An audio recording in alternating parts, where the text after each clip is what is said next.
Salutare tuturor! Eu sunt Daria din lumea copiilor și Astăzi eu am pregătit pentru Daria o provocare. Ciurechiuș, uite ce vesel e iepurașul! Daria, și la ce m-am gândit eu? Ce? Vreau să văd cât de bine îți cunoști tu jucăriile. Aoleu. Și pentru asta am pregătit pentru tine o provocare. Trebuie să spui asta pe ochi. Îți măn eu urechiușele? Eu îți voi da un coș cu jucării, iar tu, cu ochii acoperiți, doar prin simț, vei pipăi să ghicești jucăriile, păpușă. Am o mască Da. de ochi care dorm, dar eu folosesc. Daria, te rog să tragi, să acoperi ochii. Eu în fața ta Aoleu. am pus un coș cu jucării, iar tu va trebui să ghicești ce este. Acesta este cățelul de la Barbie. Pune-l deoparte și vom vedea la sfârșit dacă ai ghicit. Mai departe. Acesta este tortul de la bucătărie. Bravo! Aoleu. Ce bani ne dă de gol acolo. Eu bebeluș. Ce bebe? Nu, pe trebuie să spui care. Așa ai mulți. Nu mai știu cum Păi să Pipa, ia vezi ce e acolo. ai băiat? Așa. Nu știu să vezi, am uitat. Baby? Vezi? Deci nu știi, așa -i? Nu, e Îl pui în partea cealaltă. Că baby ai mulți. Dar care? Pluș. Este cupul ăla de la Carrefour. Bravo! Squishy. Bravo! Să nu trișezi. Aia, ce este? Preferat de-a meu. Topoganul Eșantimals. Bravo!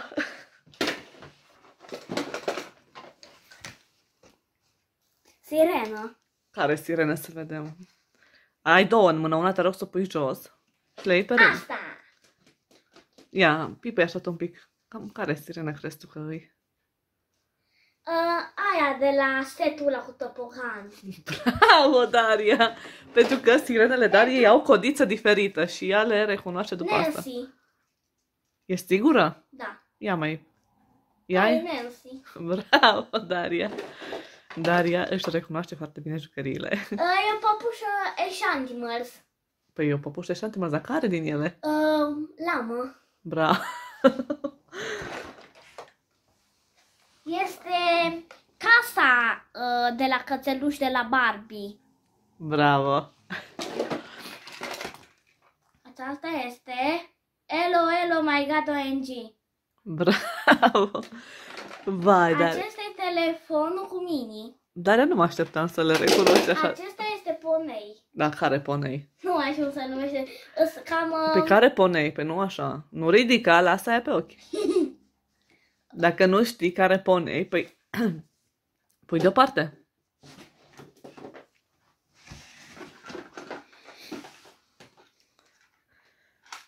Acesta este valiza aia cu păpușă cu aripi.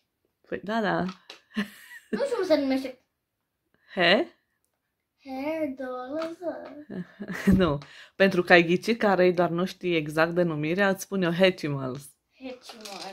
Ai știut prea în detaliu orice. Nu, în partea cealaltă. Am uitat. Pui ce aici sunt cele care le-a ghicit, iar aici avem două jucării. Pune meu preferat. Cu microfon. Dar cum îl cheamă?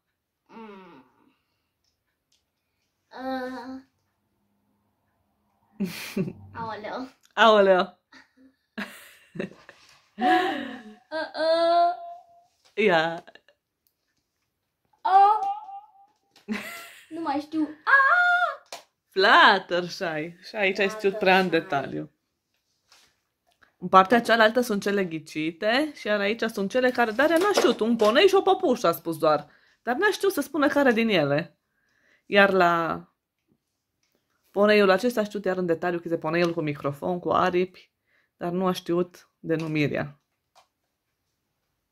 Mai departe, Daria. Acolo îți acceptăm poneiul. Chiar dacă n-ai și denumirea. Este microfonul care cântă. Da, care microfon? Cu... Poppy. Cu Poppy. Bravo, cu trolii. Proba.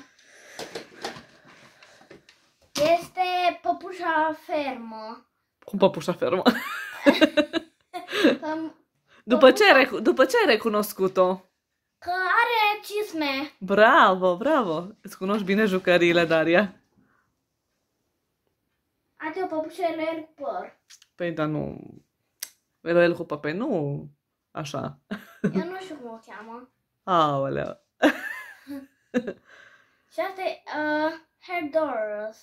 Herdorables. Aia da. Cealaltă pui în partea cealaltă, că nu știu. Păpușa Eloel cu păr. Păi ai mai multe Eloel cu păr. Ăsta este Mickey. De unde știi că e Mickey? Pentru că are urechi. Așa, și de unde? Dacă e Mini. Nu, că n-are fundiță aici. Păi dacă i-au căzut funtița. Nu, că n-are rochie. Ai, bravo. Dacă i-au căzut rochia. Ce este? Este rata mea. Ce este? Este... Ce este? Este Ariel din Bravo. Frumoasa și Bestie. E bel! Este Ariel și atât. Ăsta e tot squishy, plus Da. squishy, La care squishy? brioșă. Bravo! Asta e Ia să vedem. de la... Nu mai știu. Păi nu. Haide, care-i? De la Shimmer și Shine. Shimmer și Shine, bravo! Asta e LOL. Care e LOL? Din nou Animal. trebuie să spui. LOL animal, bravo! Pentru că are doar unul. Și trusa lui Plușica. Bravo, Daria! Hai să mă uit eu, dacă mai este, ca să nu cauți. Nu mai sunt. O să ridic masca. Poți să ridici masca. Daria, te-ai descurcat foarte bine, să știi, dar uite-te, n-ai știut să spui că este păpușa Baby Ellie, băiețelul. N-ai știut să spui că e prințesa Celestia. Și LOL, ai spus LOL cu păr, nu era suficient. Dar în mare, Daria, pot să-ți dau nota 10. Că te-ai descurcat pe... bine, cred că aici e 1000 de kg și aici am 2 kg. Îți recunoști foarte bine jucăriile, le cunoști, le recunoști. Chiar și cu ochii închiși știi care sunt. Bravo, Daria! Puteți încerca și voi acasă cu diferite obiecte, pentru distracție, pentru amuzament. Dacă v-a plăcut, să dați multe like-uri și subscribe. Pa, pa! Pa, pa!